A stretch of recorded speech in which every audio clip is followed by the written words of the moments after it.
Sita had been abducted. To start with, Rama and Lakshmana did not know who had done the foul deed till they met Jatayu. Jatayu had suffered grievous injuries trying to stop Ravana from taking Sita away. He died after telling Ram how he had fought valiantly. On his death, the princes performed the last rites and prayed for his soul at the banks of Godavari. Thereafter, walking like Vishnu and Indra, they set out to look for Sita. Valmiki continues the story by describing Rama's journey to the lake Pampa, which exists even today. Initially, they travelled southwest through paths that had not been treaded upon by men, writes Valmiki. The forest was dark, deep, and frightening. Proceeding further, they entered a jungle known as Krauncha Aranya that looked dark as dense clouds. It abounded in various flowers and was inhabited by a large variety of birds and animals. From here, walking 3 course east, they arrived at the ashram of Rishi Matanga. They continued their search for Sita, and some time later they came across a Rakshasa by the name of Kabandha in another forest. He had a large body and a broad chest, but neither a neck nor head. His forehead and his mouth were on his stomach, and his hair stood sharp and pointed. His forehead had a violently inflamed eye with a grey pupil and long lashes. He was repeatedly licking his mouth with his large tongue and survived on wild bears, tigers, and birds. Extending his arms, Kabandha took hold of Rama and Lakshmana in his grip. Addressing them, he said, "I am famished, and your arrival has only been to satisfy my hunger.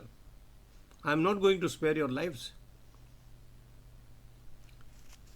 Although encircled in his arms, the brothers used their swords to slice the arms of the Rakshasa before he could thwart their movement.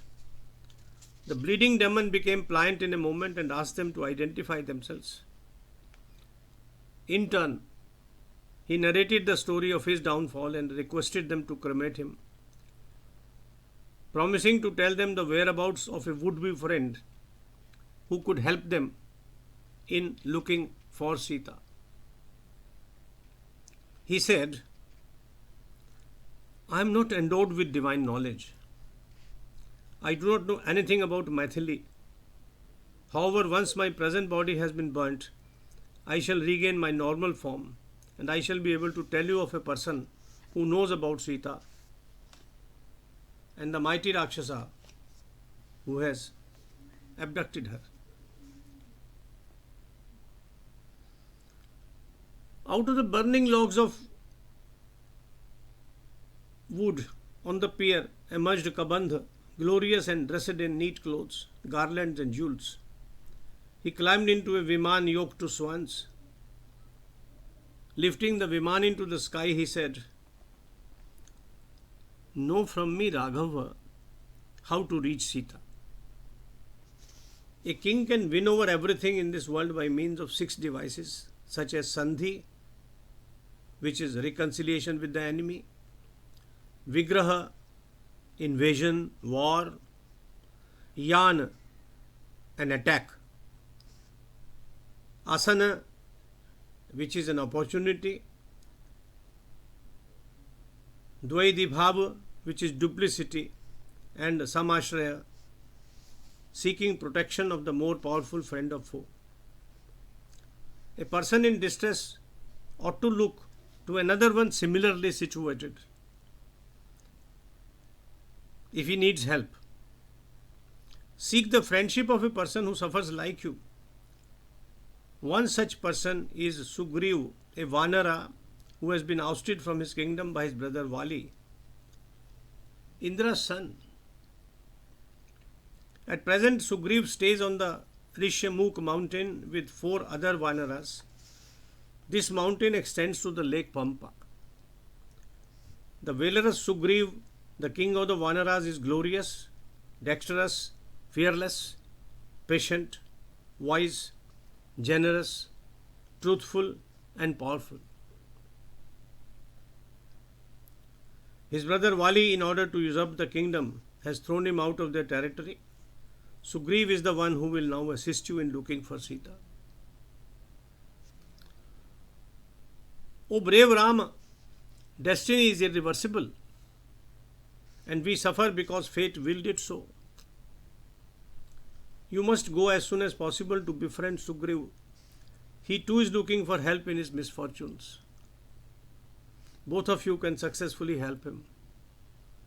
However, even if you cannot help him, Sugriv will certainly assist you.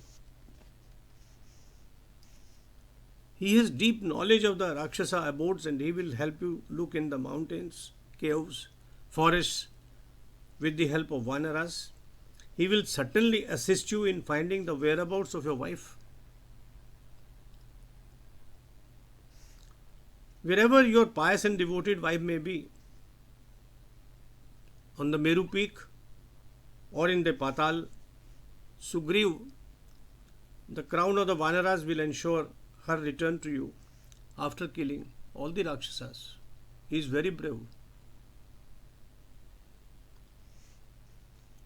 If you go west from here on the path lined with flowering trees, you will be on your way to Pampa. You will notice the trees of Jamun, Priyal, Kathal, Banyan, Pakad, Tendu, Peepal, Kaner, Mango, Tilak, Natkamal, Neel, Ashok, Kadamba, Red Sandalwood and Mandar. Soon you will enter a forest as delightful as the Nandanvana. Like the Chitra Artha forest, this one sees a complete cycle of seasons. Traversing several hills and forests, you will reach the banks of Pampa that abound in lotuses. Its banks are smooth and the sand is not slippery. The waters are free of weeds and the land is plain on its banks. In Pampa, the sounds of various birds and animals are like music to the ear. Human beings do not disturb them, and they have not experienced fear at the hands of hunters. You would notice that in all the writings of Valmiki, this mention of ecological details is available, is present. He was so conscious of the natural phenomena around him. On the banks of Pampa, you can enjoy the unlimited bounties of nature.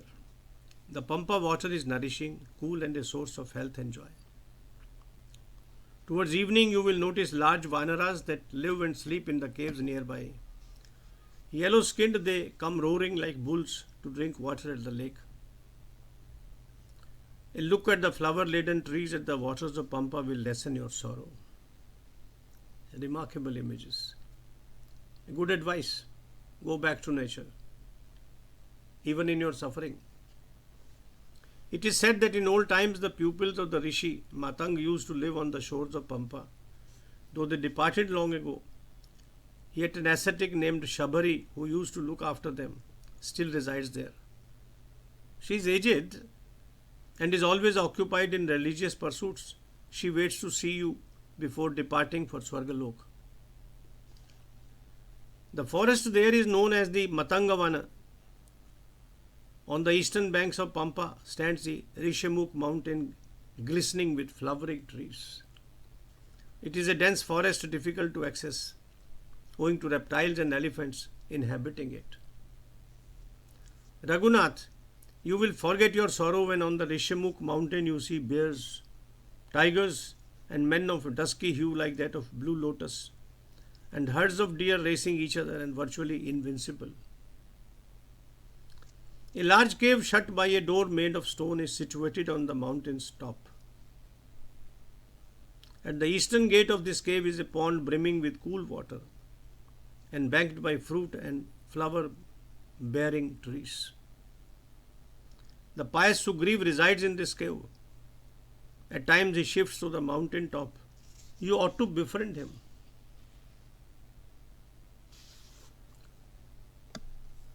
Soon after, Rama and Lakshmana arrived at Shabari's ashram lying to the west of Pampa. Situated in pleasant surroundings, the ashram was surrounded by innumerable trees. The ascetic stood with folded hands to receive them. The brothers in turn bowed and touched her feet.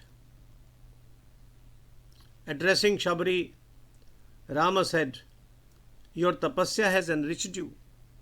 However, have you conquered anger and pride? Are you able to stick to the path and the principles you have decided to follow?